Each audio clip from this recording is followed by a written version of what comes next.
Hey, how are you?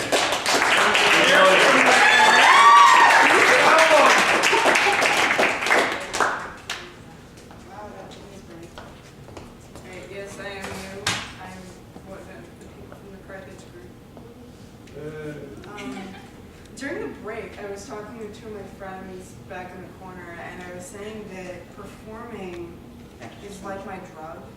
Like, I get up here and right now my heart is racing, I'm sweating, I am so nervous, but do I look like it? And I swear, I will perform these, and I say the last word, and I will sit there, and inside go, it was perfect. I will sit down, and I will sit there, and the next person comes up here, and I'm like, no, I want to do it again. So, I know a lot of you probably feel the same way, or at least similar.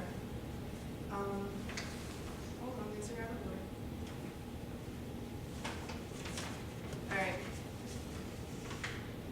This first one I wrote, I have 3 if that's okay. Well, that should be just fine. Okay.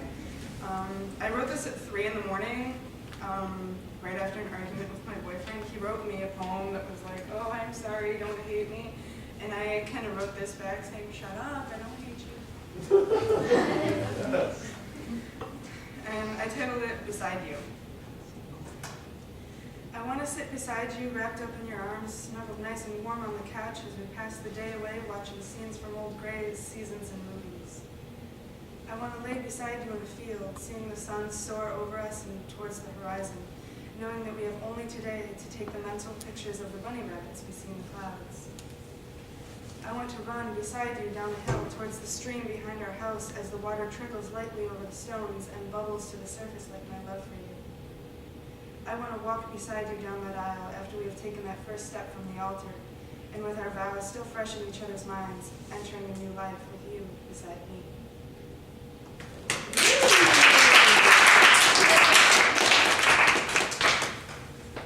Alright, this next one, my dad's like the most amazing person in the world. And he sends me really, really bizarre emails, like bizarre emails. And he sent me this one that stuck out to me because it wasn't bizarre. It was, I read it and was like, cool. So I decided to turn it into a poem-like thing. And I call it, How Old is Grandpa? One evening, a grandson was talking to his grandfather about current events. The grandson asked his grandfather what he thought about the shootings at schools, the computer age, and just things in general. Grandfather replied, well, let me think a minute. I was born before television, penicillin, polio shots, frozen food, Xerox, contact lenses, Frisbees, and the pill. There were no credit cards, laser beams, or ballpoint pens. Man had not invented pantyhose, air conditioners, dishwashers, clothes dryers, and clothes were hung out to dry in the fresh air, and man hadn't yet walked on the moon. Your grandmother and I got married first, and then lived together. Every family had a father and a mother. Until I was 25, I called every man older than me, sir. And after I turned 25, I still called policemen and every man with a title, sir. We were before gay rights, computer dating, dual careers, daycare centers, and group therapy. Our lives were governed by the 10 Commandments, good judgment, and common sense. We were taught to know the difference between right and wrong and to stand up and take responsibility for our actions. Serving your country was a privilege. Living in this country was a bigger privilege. We thought that fast food was what people ate during Lent. Having a meaningful relationship meant getting along with your cousins. Draft dodgers were people who closed their front doors when the evening breeze started. Time sharing meant the family spent time together in the evenings and weekends, not purchasing condominiums. We had never heard of FM radios, tape decks, CDs, electric typewriters, yogurt, or guys wearing earrings. We listened to the big bands, Jack Benny, and the president's speeches on our radios. And I don't even remember any kid blowing his brains out listening to Tommy Dorsey. If you saw anything made in Japan on it, it was junk. The term making out referred to how you did on your school exam.